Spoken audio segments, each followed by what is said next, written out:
hmm Um, I want you to understand the difference between to have the assistance of counsel for their defense, his defense, and her defense. Yeah, known as Amendment Number 6.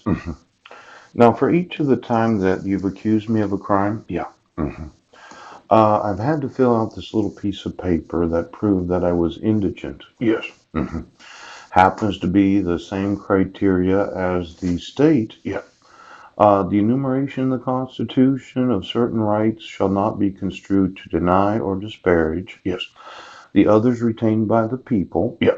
That have the right to the Supreme Court of Washington's rules to be enforced. Mhm.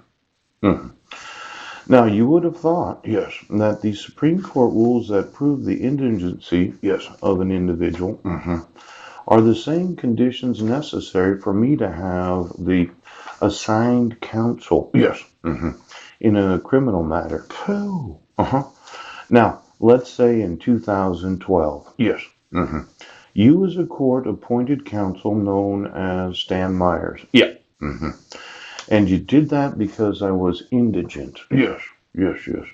Now, while going through a trial for the false accusation of violating the restraint provisions of the protection order that you issued in 2011, yeah, I was found not guilty. Yes.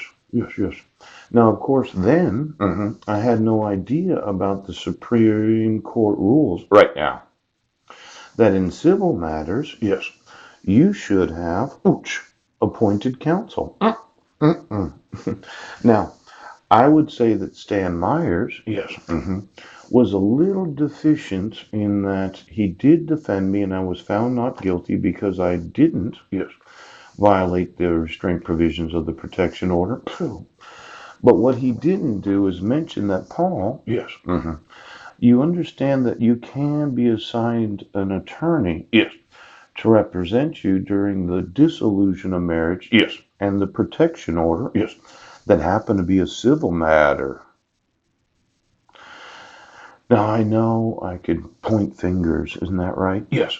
hmm But I would say, yes, that the public defender's office on Guam that arranged for the diversion, yeah, that asked the Superior Court of Guam on my behalf, yes, for the unsupervised availability of leaving the island of Guam, yes, could have found out that in the state of Washington, yes, this civil matter known as the protection order, Paul, you are qualified to receive an attorney on your behalf to motion the court, yes, to have the protection order renewed because the criminal matter, yes, that allowed for the assistance of counsel for my defense while on Guam should have been mentioned to me, yes, at least by the court here on Guam, and the court here in Clallam County. Yeah.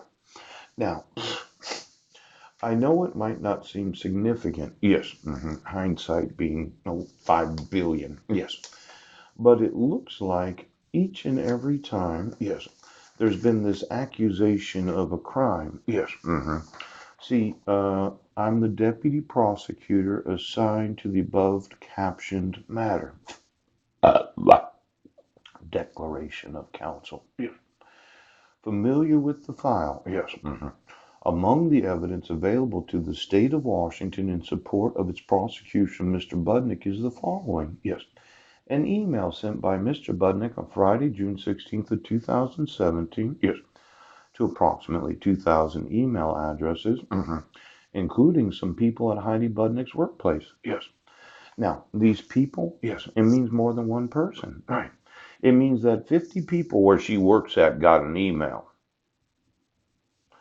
See, including a person at Heidi Budnick's workplace or including people, yes, at Heidi Budnick's workplace. Yes.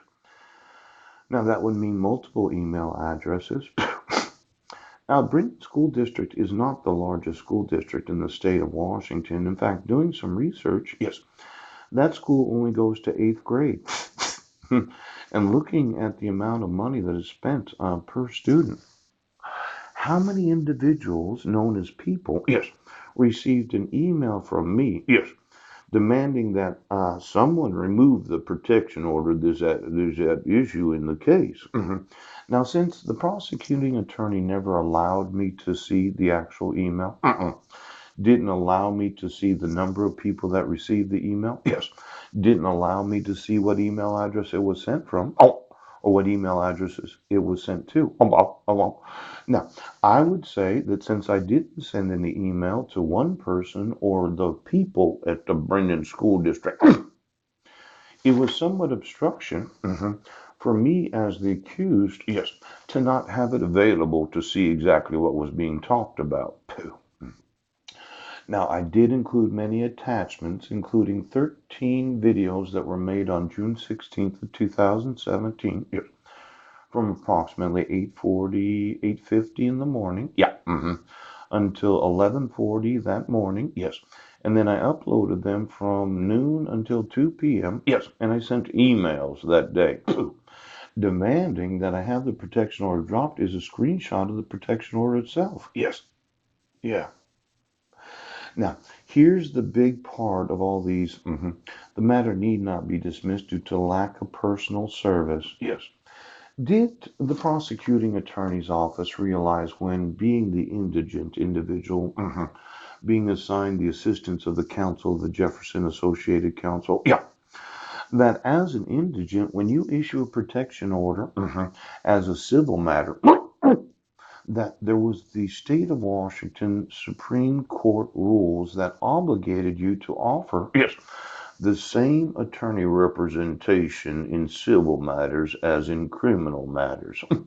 Now, these contractual obligations of the public defender's office, yes, yes, and the contractual obligations of the prosecuting attorney's office, yes, they are not used to hearing civil matters. No, no, no.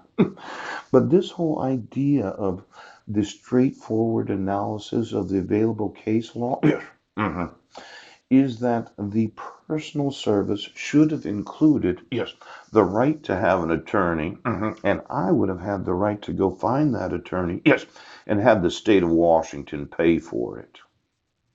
Now, for the arrogant piece of crap, yes, that says that it doesn't need to be dismissed due to lack of personal service, yes, it might need to be dismissed due to the lack of the indigent receiving the legal services that the state of Washington court rule says that they have the right to receive.